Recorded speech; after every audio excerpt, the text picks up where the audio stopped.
Nós vamos dar prosseguimento na nossa exposição no livro de Eclesiastes.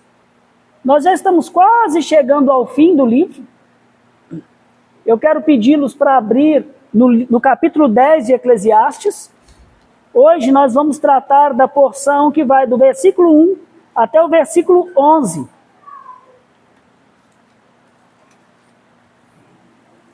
Eclesiastes, capítulo 10, versículos 1 ao 11. Nós vamos fazer a leitura do texto bíblico e eu quero pedir para que vocês me ajudem nessa leitura.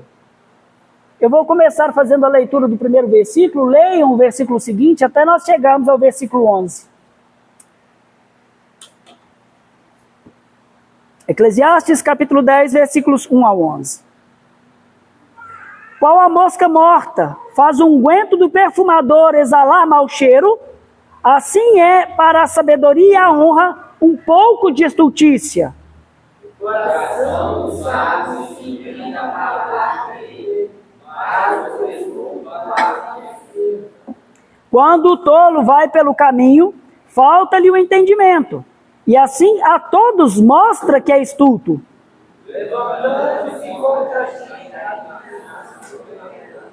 não deixe de melhorar, porque o ânimo sereno acalma grande. Ainda há um mal que vi debaixo do sol, erro que procede do governador.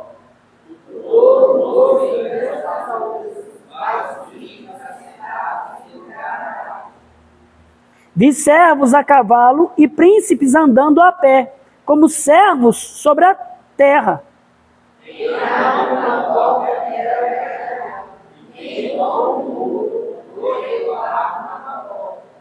Quem arranca pedra será maltratado por elas, e o que racha lenha expõe-se ao perigo. Se o ferro está embotado e não se afia o corte, é preciso quebrar a força, mas a sabedoria não rompe o bom. Se a cobra morder antes de estar encantada, não há vantagem no encantador. Senhor, em nome de Jesus, lida a sua palavra. Eu te suplico para que pelo teu Espírito o Senhor a faça produzir todas as coisas que o Senhor designou para ela. Vida para aqueles que hão de viver mediante a fé. E a convicção de perdição para aqueles que rejeitarem a sua palavra. Mas eu te imploro que ela edifique a fé dos teus santos. Eu suplico para que com poder o teu Espírito Santo alimente a nossa alma e a nossa fé. Que o Senhor firme os nossos passos para nos desviarmos da tolice e da insensatez. Que o Senhor fixe os nossos olhos em Cristo Jesus e nos ensine a buscá-lo pelo Evangelho, para que nós possamos exalar o bom perfume de Cristo. Amém e amém.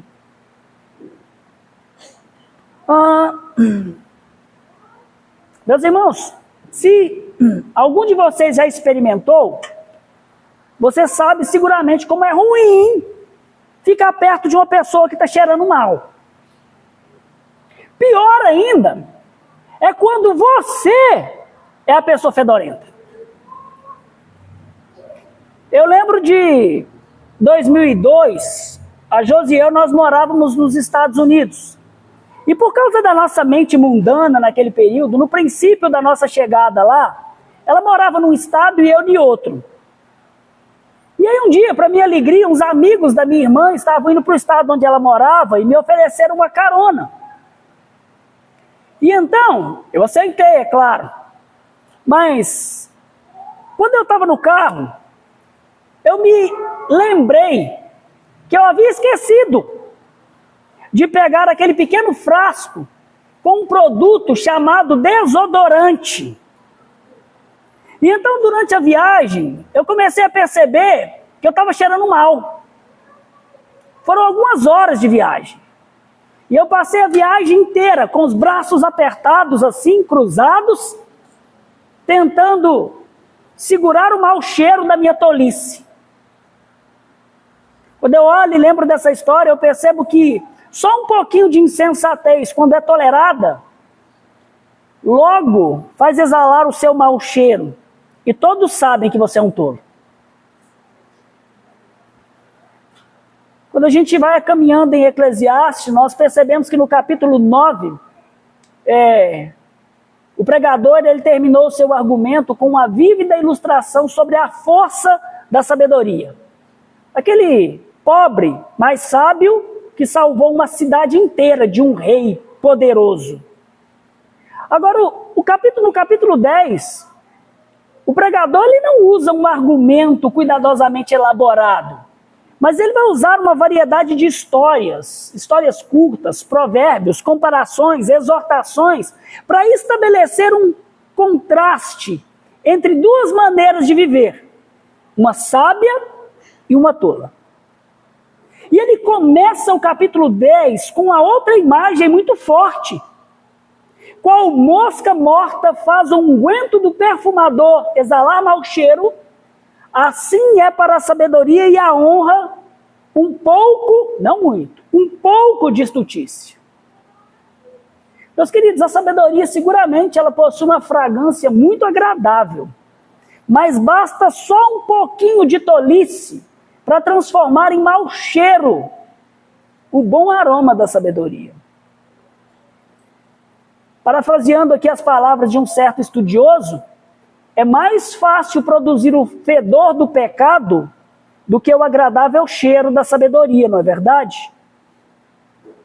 No capítulo 10 de Eclesiastes, o pregador ele nos alerta, mas também nos incentiva a nos mantermos longe da tolice. E enquanto nós vamos refletindo neste capítulo, a pergunta que cada um de nós devemos nos fazer continuamente é: eu estou exalando o aroma da sabedoria ou o fedor da tolice? Assim, o que eu espero fazer essa noite é mostrar que porque um pouco de tolice basta para exalar o mau cheiro do pecado, nós devemos praticar a sabedoria divina para espalhar o bom cheiro de Cristo, que é a sabedoria de Deus. Porque um pouquinho só de insensatez basta para exalarmos o mau cheiro do pecado. Nós devemos conscientemente praticar a sabedoria do alto para espalharmos o perfume de Cristo. E para nossa reflexão, o título deste sermão será: cuidado para não exalar o mau cheiro dos tolos. Cuidado para não exalar o mau cheiro dos tolos. E para nós não espalharmos o cheiro dos tolos, primeiro nós precisamos definir então o que é tolice. E em seguida nós precisamos tomar alguns cuidados sobre como evitar este mau cheiro. E a primeira coisa que nós vamos fazer é definir a tolice. Esse é o nosso primeiro ponto. Definindo a tolice. Pergunta óbvia que surge é: o que é um tolo? No sentido bíblico, um tolo não é alguém que tem pouca capacidade intelectual. Antes, esse termo tolo na Bíblia se refere a alguém que não tem o apropriado temor de Deus, que na presença do Senhor brinca, debocha, e portanto ele tende a seguir a uma direção errada na sua vida, uma estrada que se opõe à rota de Deus. Tolo, meus irmãos, segundo as Escrituras, é quem, apesar de dizer com os lábios que crê em Deus, como o salmista nos mostra, no seu coração, não com os lábios, mas no seu coração, diz: não há Deus. As suas obras mostram que ele não crê em Deus. O pregador já nos disse muitas coisas a respeito do tolo no livro de Eclesiastes. Ele diz que ele é preguiçoso em 4:5, que ele é mal-humorado no 7:9, que ele é moralmente cego no 2:14, que ele se recusa a aceitar bons conselhos no 9:17, que a sua vida não agrada a Deus no 5:4. Mas agora ele vai acrescentar 3 características que definem de forma muito clara a tolice. E a primeira coisa que nós precisamos entender como definição da tolice é que a tolice não vigia contra o pecado. A tolice não vigia contra o pecado. Versículo 10. Qual a mosca morta faz o unguento do perfumador exalar mau cheiro, assim é para a sabedoria e a honra um pouco de estultícia. Meus queridos, o unguento do perfumador é a matéria-prima para a fabricação do perfume. E ele precisa ser extremamente puro, sem qualquer contaminação. Se por algum descuido o perfumador permitir que uma mosca morra no seu unguento, rapidamente ele vai começar a exalar um mau cheiro e ele vai estragar todo e qualquer perfume que ele quiser fazer, acabando com todo o seu trabalho. Meus irmãos, o mesmo acontece na vida, o mesmo acontece no testemunho e no trabalho do homem, da mulher sábia, da mulher e do homem honroso, que por falta de vigilância cede a apenas um pouquinho à tentação da estultícia. Tudo o que essa pessoa fez fica maculado pelo pecado. Um pequeno erro faz com que o mau cheiro da loucura sobrepuje a fragrância de anos de sabedoria. Davi e a Carol vão lembrar disso. Eu me lembro de certa vez, há muitos anos atrás, a Josi saiu e me deixou responsável pelas crianças, como sempre acontece. Só que num determinado almoço eu deixei o macarrão queimar. Então eu servi macarrão crocante para as crianças. Mas sabe o que é interessante? É que não importou se antes e depois eu tenha feito deliciosas tortas de batata, macarronada, onde eu mesmo fiz o nosso molho. Não importa que eu tenha inventado molhos novos, preparado saborosos cordon bleus. Durante anos, sempre que as crianças falavam do papai da cozinha, a conversa era sobre o macarrão queimado do papai. Meus queridos, é assim que acontece com a pessoa que constrói a sua reputação pela sabedoria e pela honra. Um pouquinho de tolice pode arruinar anos de bom perfume de sabedoria. As pessoas irão lembrar esse único deslize e vão esquecer os anos de íntegro testemunho da fé. Como explicou um certo pregador, 1 grama de sensatez pesa muito mais do que 1 quilo de sabedoria.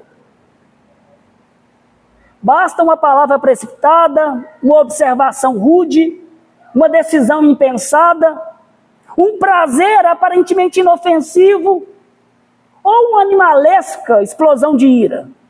Tudo isso estraga uma relação de confiança e destrói o bom testemunho de uma vida inteira.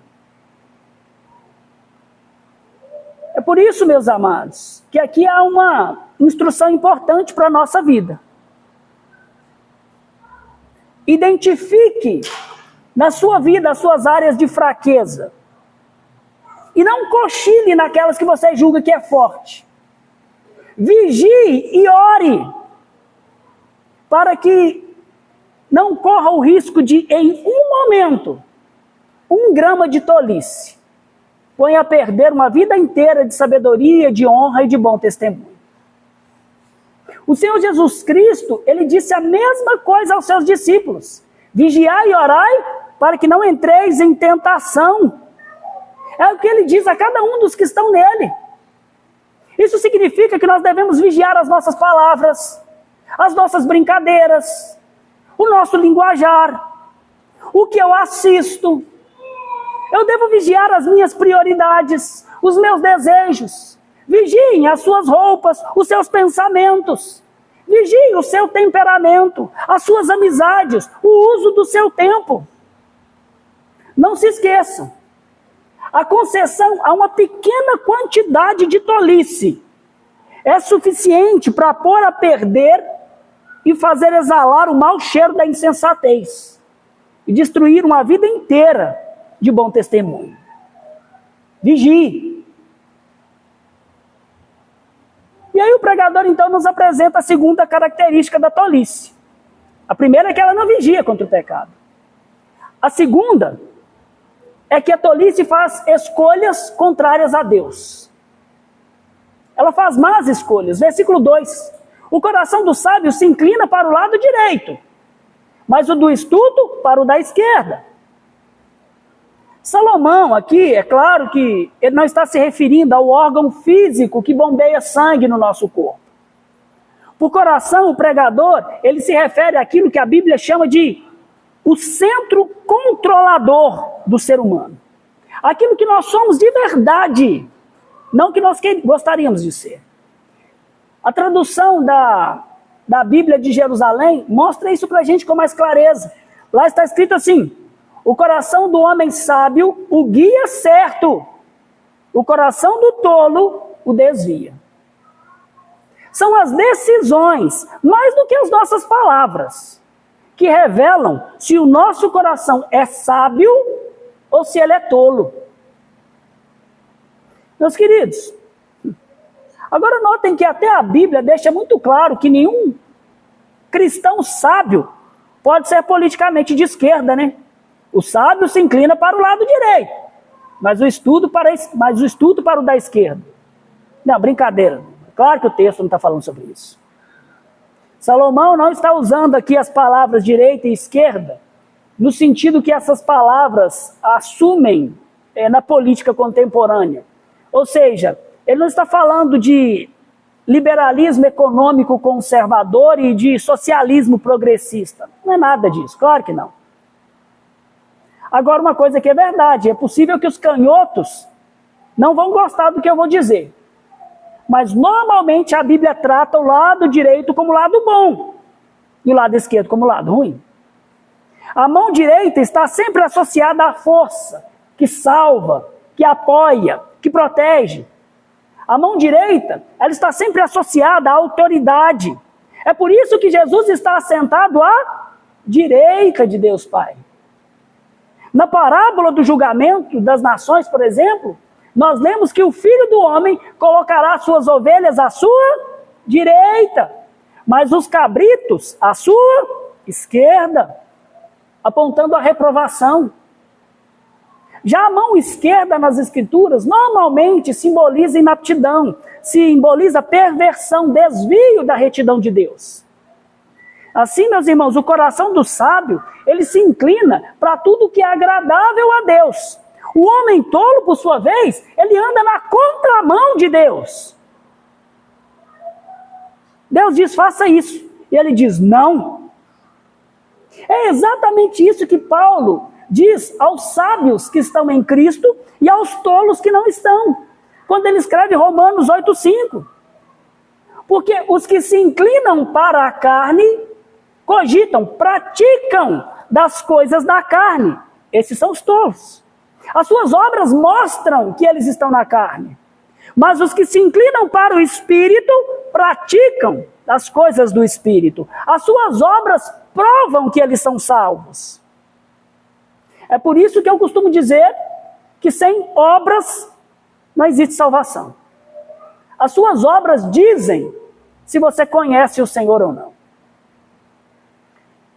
Meus queridos, diante disso, a pergunta que eu tenho para vocês é: qual direção você está seguindo na sua vida?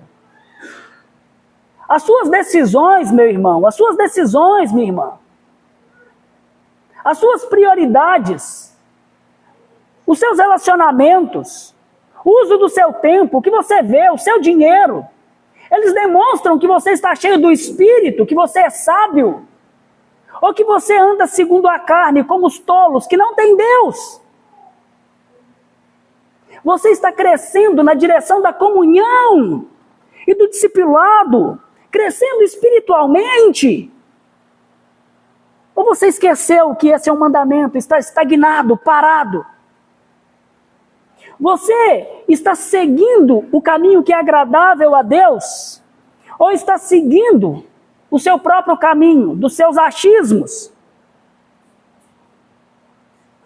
lendo a Bíblia quando você quer, orando quando acha que deve, quando sente vontade, contribuindo com o dízimo quando sobra dinheiro, evangelizando quando você tem coragem. O que o seu caminho e as suas escolhas dizem a respeito do seu coração? O que você está fazendo? Repito, o que você está fazendo, não o que você fala, revela se o seu coração é sábio ou tolo. E o coração do sábio se sujeita a Deus. Ele escolhe o que é agradável a Deus.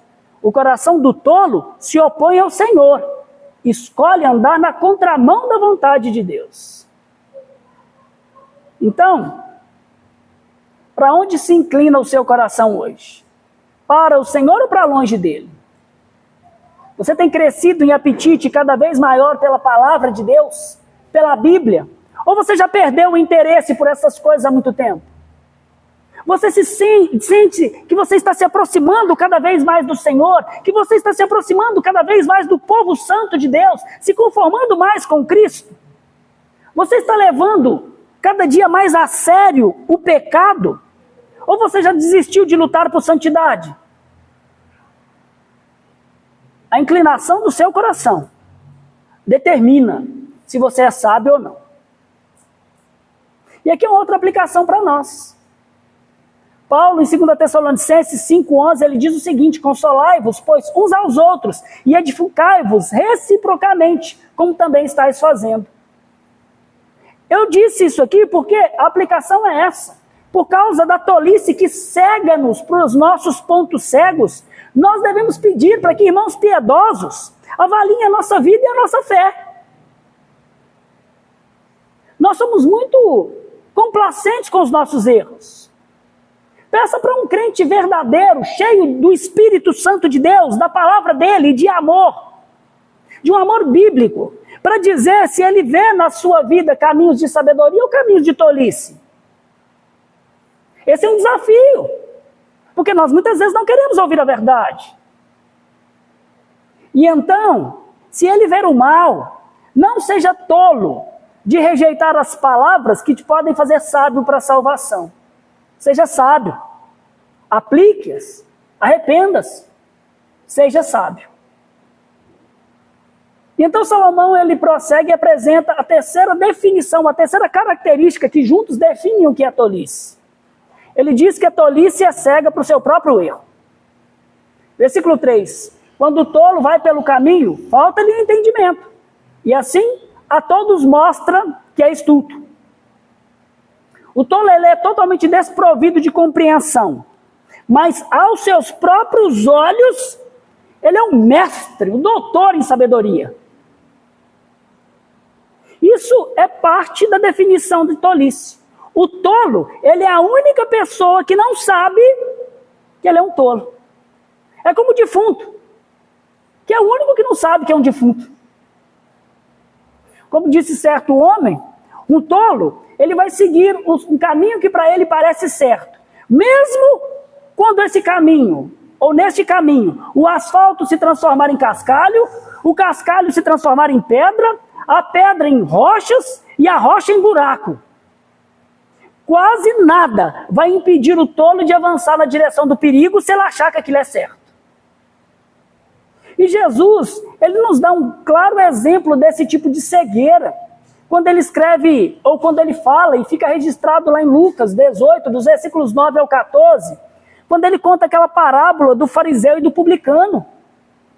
O fariseu se viu como o mais excelente dos santos e dos sábios, quando na verdade ele era cego para sua própria insensatez, para sua loucura. É por isso que Jesus não precisou de muito tempo. Simplesmente ouviu algumas poucas palavras. E a verdade que o pregador nos fala aqui se confirma. A todos mostra que é estulto. Em outras palavras, o que o pregador está nos dizendo é que é possível ver um tolo se aproximando a quilômetros de distância. A pessoa tola, ela apresenta uma falta tão grosseira de bom senso espiritual que a sua tolice se torna óbvia para todos. A tolice, ela recusa bons conselhos. A tolice despreza a igreja do Senhor Jesus. A tolice acha que todos estão errados, mas eu estou certo. Não é à toa que Provérbios nos diz algo semelhante, quando diz que mais sábio é o preguiçoso aos seus próprios olhos do que 7 homens que sabem responder bem. Ou em outro lugar, o insensato espraia a sua loucura. Por isso, meus queridos, lembrem-se, a tolice, por definição, ela não vigia contra o pecado, ela é cega para os seus próprios erros e ela faz más escolhas. Por isso, não seja um tolo. Lembre-se daquilo que eu disse lá no princípio, quando eu comecei a pregar em Eclesiastes, que a literatura de sabedoria, ela foi escrita para que os que temem a Deus aprendam a viver de modo santo e sensato neste mundo. Não seja o tipo de pessoa que se recusa a ouvir uma crítica, ou que ignora o que as pessoas santas estão dizendo ao seu respeito, ou que explodem em ira descabida sempre que algo dá errado, que não acontece como você quer. Em vez disso, ore, seja vigilante, escolha a palavra de Deus, deixe que o Espírito Santo abra os seus olhos para suas próprias tolices, ainda que seja, e inevitavelmente será, usando a vida de outras pessoas. Não vigilante, feitor de más escolhas e cego para sua própria tolice. Assim é todo tolo. É desta forma que o pregador definiu biblicamente o que é um tolo. Mas agora ele vai nos dizer 2 cuidados que nós devemos ter para nós não exalarmos o mau cheiro da tolice. Primeiro ele vai dizer para nós termos cuidado para não exalar a tolice ao lidar com um governo insensato. Cuidado ao lidar com um governo insensato. Nos versículos 4 ao 7, o pregador ele vai nos mostrar como lidar com governos perversos, para a gente evitar apodrecer o bom aroma da sabedoria que habita naqueles que temem a Deus. Versículo 5 ele diz assim: ainda há um mal que vi debaixo do sol, erro que procede do governador. Meus irmãos, mais uma vez o pregador, ele relata algo que ele viu. E ele viu algo que nos é dito lá em Provérbios 19:10. Ao insensato não convém a vida regalada, quanto menos ao escravo dominar os príncipes. E o que não convém é exatamente o que aconteceu aqui. Os tolos estão governando nos palácios e os servos estão andando a cavalo. Como é que isso acontece? De acordo com o versículo 5, pelo erro do governador, pelo erro daquele que tem autoridade. Meus irmãos, quando pessoas erradas, apadrinhadas por políticos poderosos, conquistam poder, tudo vira de cabeça para baixo, tudo é invertido. Os erros de um governo produzem mal para uma sociedade inteira. Quando um presidente escolhe para ministro da Fazenda um insensato que defendeu uma tese chamada o caráter econômico do sistema soviético, ou escolhe um engenheiro agrônomo para ser o ministro da Educação, ou indica para ministro da Justiça alguém que defende causas progressistas como o aborto e a legalização das drogas, tudo vira de cabeça para baixo em uma nação. Então o pregador continua o seu argumento no versículo 6 e diz: o tolo posto em grandes alturas, mas os ricos assentados em lugar baixo. Hoje as pessoas costumam dizer por aí, meus irmãos, que a gente não precisa de qualificação para assumir os melhores lugares. É fácil você ver um tolo no YouTube, ouvir um mestre, um doutor que estudou 20 anos a respeito de um assunto, simplesmente se levantar e dizer: não, eu não concordo, você está errado. Mas a Bíblia nos ensina que existem padrões que no mundo caído, quando são desprezados, provocam caos em uma nação. Aqui por ricos, o texto, ele se refere a pessoas que foram instruídas com a melhor educação para assumir os melhores postos e governar para o bem de todos, para o bem comum. Mas o que ele está dizendo aqui é que ao invés disso, ao invés dos capacitados assumirem esses lugares, eles são excluídos. E em favor de conchavos políticos, os incapazes tomam os seus lugares. No versículo 7 ele vai apontar outra inversão desse tipo. Vi servos a cavalo e príncipes andando a pé como servos sobre a terra. Nos tempos do Salomão de Eclesiastes, os cavalos eram associados a poder, a riqueza, a autoridade real. O exemplo que nós temos disso é de Mordecai, lá em Ester, no capítulo 6. Depois leiam o texto. Os escravos não costumavam andar a cavalos. Eles andavam ou na frente ou atrás dos seus mestres. Mas quando a tolice assume o trono, quando insensatos assumem o governo, tudo é invertido. Os escravos montam a cavalo e os príncipes andam como escravos. Meus irmãos, como ministro da palavra de Deus, não cabe a mim dizer do púlpito quais são os políticos sábios ou tolos. Porque na verdade nem precisa, basta olhar no YouTube. Ele se denuncia. Mas como explica Philip Ryken, sempre que nós vemos que as coisas estão de ponta cabeça, sempre que nós vemos uma sociedade celebra a imoralidade, como a nossa, a violência criminosa aumenta, como acontece. O justo, ele é punido. O criminoso e o corrupto é inocentado. A autoridade de Deus é ignorada. E o governo persegue aqueles que discordam dele.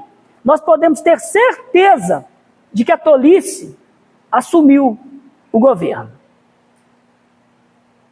Como nós devemos reagir a governos insensatos? O pregador ele nos dá uma resposta desconcertante no versículo 4. Ele diz, levantando-se contra ti a indignação do governador, do governo, não deixes o teu lugar, porque o ânimo sereno acalma grandes ofensas, ou grandes ofensores. Um tolo, ele pode responder à ira alheia com a sua própria ira. E isso seria exatamente apodrecer o bom cheiro, o bom aroma da sabedoria. Mas o que o pregador nos diz é que ao invés de fugir da tirania, ou de querer fazer justiça com as próprias mãos, ou de alegar que nós temos o direito de ficar irritados, ou que nós não temos a obrigação de obedecer um governo tolo, o que o pregador recomenda é calma, é paz. Afinal de contas, a resposta branda desvia o furor, mas a palavra dura suscita a ira, como nós lemos em Provérbios. Eu me lembro certa vez que eu estava na casa de alguém e eu me esqueci uma porta que deveria ficar fechada. Pouco tempo depois, o dono da casa surgiu falando um monte de impropérios e xingando coisas horríveis. Então, envergonhado, eu respirei fundo, olhei para ele e disse, me perdoe, fui eu que esqueci a porta aberta. Eu sei que isso é importante para você e eu tratei isso como se não fosse importante. Eu desonrei você na sua casa. Você pode me perdoar? Aquilo foi como um soco no estômago daquela pessoa. Porque ela estava acostumada a receber ira em troca da ira que ela derramava sobre os outros. A palavra branda desviou o furor, desarmou a pessoa. Então, depois de alguns segundos em silêncio, ele me disse, tudo bem, não se preocupe. E foi embora em silêncio. Meus irmãos, é claro que aqui o pregador, ele não está aprovando o abuso de poder de um governo que maltrata ou persegue o seu povo. Tampouco ele está dizendo que não existem situações em que autoridades tiranas devem ser derrubadas, ou que não haja circunstâncias em que nós devemos fugir. Não é isso. O que ele está dizendo é que, normalmente, a melhor reação que nós podemos dar a um governo tirano, a um governo insensato, é permanecer firme, é não fugir, é permanecer calmo e não se irritar. Irritar-se apenas piora a situação, provocando maledicência, amargura, tristeza. Essa é a forma bíblica de lidar com governos tolos. Não participando da tolice deles, não respondendo o mal com o mal, mas vivendo o caráter de Cristo. É por isso que para nós, diante de um governo tolo, nós devemos não exalar o cheiro do tolo, mas então espalhar o bom perfume de Cristo. Ainda que o pregador ele esteja falando especificamente sobre governos, as suas palavras, meus irmãos, elas são bons conselhos para funcionários que têm patrões irritados, para estudantes que têm professores irritados, para filhos que têm pais irritados, para esposas que têm maridos irritados e vice-versa. Ouçam com atenção, o fato de uma pessoa se irritar conosco, ainda que injustamente, não é uma autorização para nós respondermos de volta com ira. Os que reagem assim, revelam a todos que na verdade são tolos, apodrecem o doce aroma da sabedoria, e então exalam aquele fedor da insensatez. Se alguém se irritar com você, lembre-se que a maneira bíblica de responder não é abandonando casamentos, não é abandonando empregos, amizades, ou reagindo instintivamente como um animal irracional. Antes, nós devemos responder com o bom perfume de Cristo, com a sua longanimidade e com a sua paciência. Pois que também Cristo sofreu em nosso lugar, deixando-vos exemplo para seguir os seus passos. E talvez alguém diga, mas isso é muito difícil. Não, eu me atrevo a dizer, é impossível. Somente aqueles que nasceram de novo, que foram selados com o poder do Espírito Santo, é que podem responder à ira com o perfume da longanimidade e da paciência do Senhor Jesus. Meus irmãos, eu reconheço que há momentos em que nós precisamos deixar empregos tóxicos, casamentos abusivos ou talvez amigos tolos. Mas mesmo nestas situações, nós jamais devemos fazê-lo sob o governo da ira, mas com cautela e com santo temor de Deus. Foi isso que lá na sua primeira carta, o apóstolo Pedro ensinou aos crentes, discípulos de Cristo, que estavam dispersos pelo Império Romano. Cristãos que estavam enfrentando grandes e injustas perseguições por parte do governo, e ele disse que eles deveriam se sujeitar às autoridades. Aos escravos, ele disse que eles deveriam se sujeitar aos seus mestres, mesmo que fossem injustos, porque é louvável suportar injustiça por obediência a Cristo. E as esposas deveriam respeitar os maridos, mesmo aqueles que não eram cristãos, para que talvez a atitude delas conquistasse o coração dos seus maridos. E talvez alguém me pergunte, mas pastor, por que eu devo continuar reagindo com brandura aos que me fazem sofrer? Porque é isso que está escrito. Pedro nos ensina isso. Porque também Cristo sofreu em vosso lugar, deixando-vos exemplo para seguirdes os seus passos. Ou vocês não se lembram que governadores se levantaram contra Jesus? Homens furiosos o trataram com desdém, mas ele se recusou a combater a raiva com raiva. E agora, meus irmãos, Jesus, o nosso Redentor, o nosso Salvador, nos chama a imitar os seus passos. Há pessoas iradas ou tolas na sua vida? Como você vai reagir a elas? Meus irmãos, glorifiquemos a Deus, apaziguando as ofensas, pagando o mal com o bem, exalando o bom perfume do Senhor Jesus, a sua longanimidade e a sua paciência, e não o cheiro fétido da tolice, daqueles que não conhecem a Deus.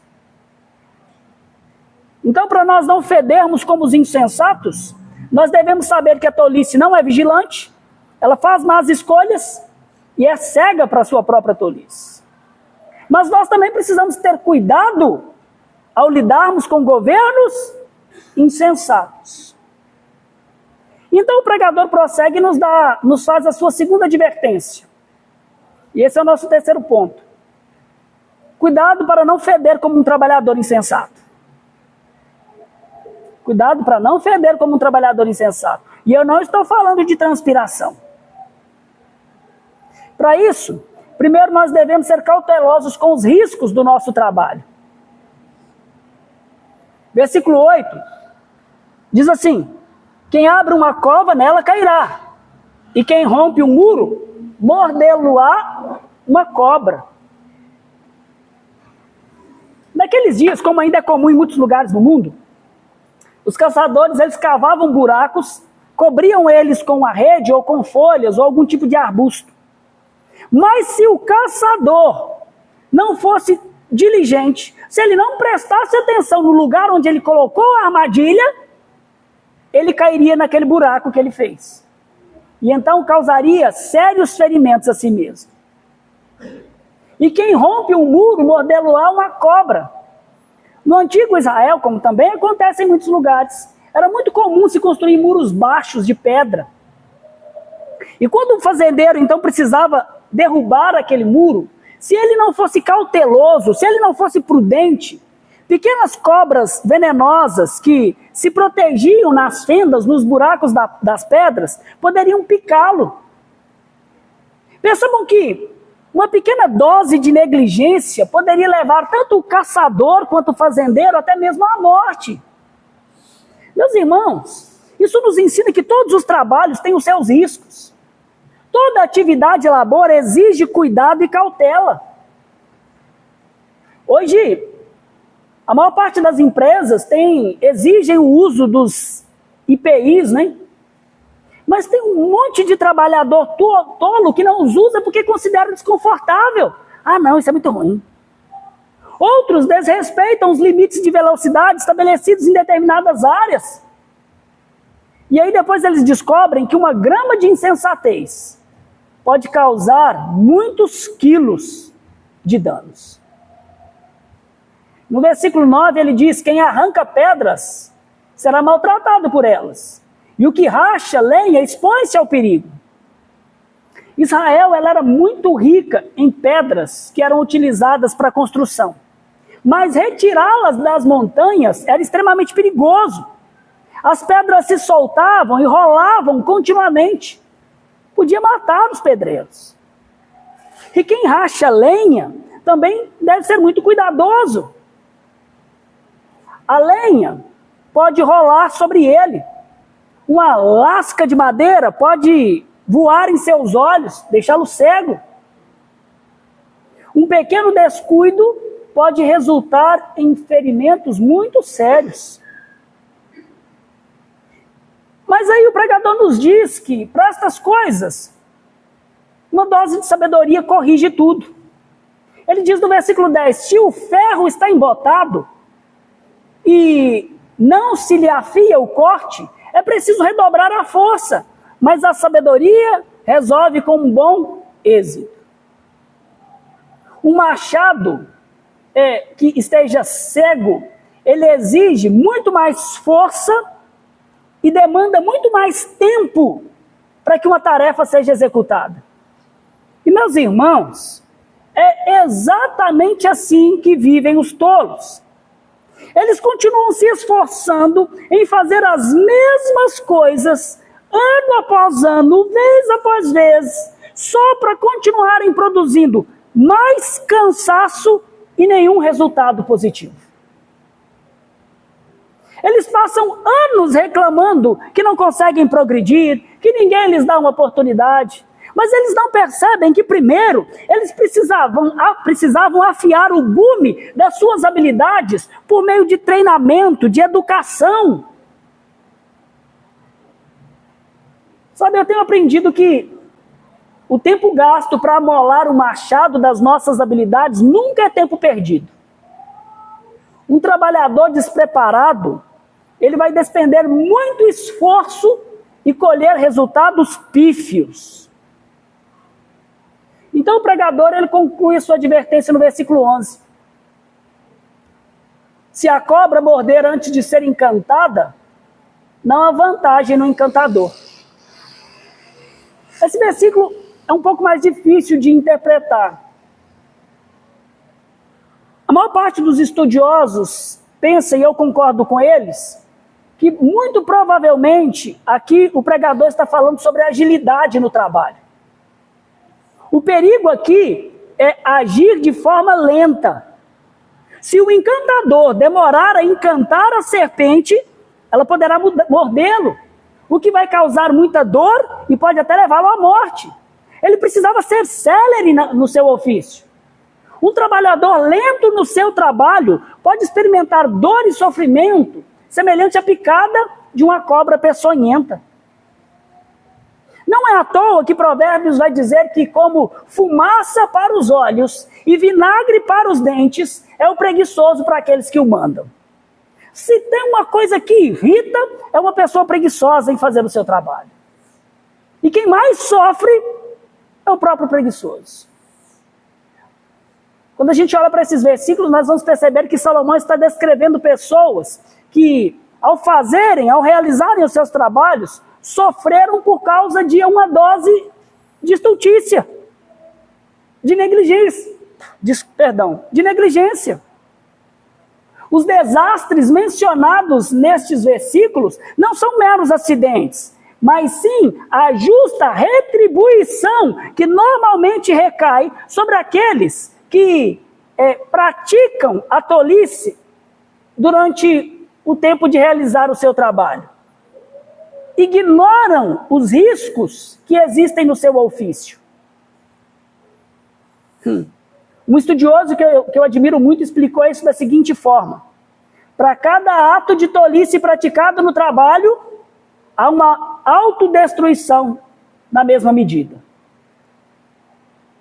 É por isso que eu quero realmente exortá-los, para que no trabalho de vocês não exalem o mau cheiro da presunção. Todo trabalhador estulto, ele é presunçoso. Sabe quando você fala uma coisa com a pessoa e ele fala: que é isso, cara? Eu sei o que eu estou fazendo. Você, meu irmão, você podia fazer isso aqui assim assado. Chá com o pai, meu filho, eu faço isso aqui há anos. E essa confiança excessiva em si mesmo, muitas vezes acaba ferindo essa pessoa ou dificultando o seu trabalho. Meus irmãos, a diferença entre o sucesso e o fracasso pode estar numa coisa chamada prudência. É por isso que o autor de Provérbios, lá em 27:12, vai nos dizer que o prudente vê o mal e esconde-se. Mas o simples, o tolo, o estulto, segue adiante e sofre o dano. O Senhor Jesus Cristo nos ensina a mesma prudência, quando ele diz a cada um dos seus discípulos que no tocante ao mal, nós devemos ser prudentes como a serpente. Você é um discípulo de Cristo? Então exale o bom perfume da prudência, e não o repugnante odor da insensatez que ignora o perigo no trabalho. Meus irmãos, nesse trecho de Eclesiastes, o pregador nos ensina que a verdadeira sabedoria consiste em reconhecer que um pouco de tolice pode arruinar uma vida inteira que foi construída sobre a sabedoria. E então nós devemos nos desviar da tolice, antes que ela promova os seus estragos e então manifeste o seu mau cheiro a todos. Lembram lá em 2012? Que eu ignorei aquele pequeno frasco com um produto muito importante chamado desodorante? E por causa dessa pequena tolice, eu passei horas exalando o mau cheiro da minha imprudência. Na minha tolice, eu ignorei a sabedoria e eu revelei que eu não era sábio. Mas diferente de mim, e é exemplo de Salomão, há um homem muito mais sábio do que todos nós. Jesus Cristo. E ele sabia muito bem que existe diferença entre sabedoria e tolice. Certa vez ele contou uma história de um homem sábio e de um tolo para poder ilustrar essa diferença. Ele disse que o homem sábio edificou sua casa sobre a rocha. E então caiu a chuva, transbordaram os rios, sopraram os ventos e deram com ímpeto contra a casa, que não caiu porque fora edificada sobre a rocha. Está lá em Mateus 7. Agora o homem tolo, ele edificou sua casa sobre a areia, beira-mar. Maravilha! Então caiu a chuva, transbordaram os rios, sopraram os ventos e deram com ímpeto contra aquela casa. Parece até a história do lobo mau, do lobo mau e os porquinhos. E então ela desabou, sendo grande a sua ruína. O Senhor Jesus, ele mostra que há diferença, não só que há diferença entre sabedoria e tolice, mas que essa diferença também determina a vida ou a morte. O homem sábio, ele constrói a sua casa sobre a rocha. E quem é o homem sábio? É aquele que ouve as minhas palavras e as pratica. O que faz de um tolo é, acima de todas as coisas, não ouvir as palavras do Senhor Jesus e não fazer o que ele diz. Eu gosto de Provérbios. Capítulo 1 de Provérbios, há uma mulher chamada Sabedoria que tipifica o próprio Senhor Jesus Cristo. Ali está escrito: atentai para a minha repreensão. Eis que derramarei copiosamente para vós outros o meu espírito, e vos farei saber as minhas palavras. Mas, porque clamei, e vós recusastes? Porque estendi a mão, e não houve quem atendeste? Em vindo o vosso terror como a tempestade, em vindo a vossa perdição como o redemoinho, quando vos chegar o aperto e a angústia, então me invocarão, mas eu não responderei. Porque aos loucos a sua impressão de bem-estar os leva à perdição, mas o que me der ouvidos habitará seguro, tranquilo e sem temor do mal.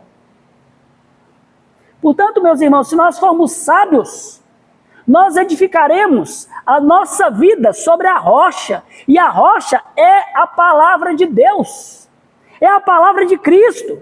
Se nós formos sábios, nós edificaremos sobre a sólida rocha da fé, na pessoa, na obra e nas palavras do Senhor Jesus Cristo, na palavra que é capaz de nos tornar sábios para a salvação mediante a fé em Cristo Jesus. É por isso, meus queridos, porque apenas uma grama de tolice, uma grama de pecado faz exalar o mau cheiro da perdição.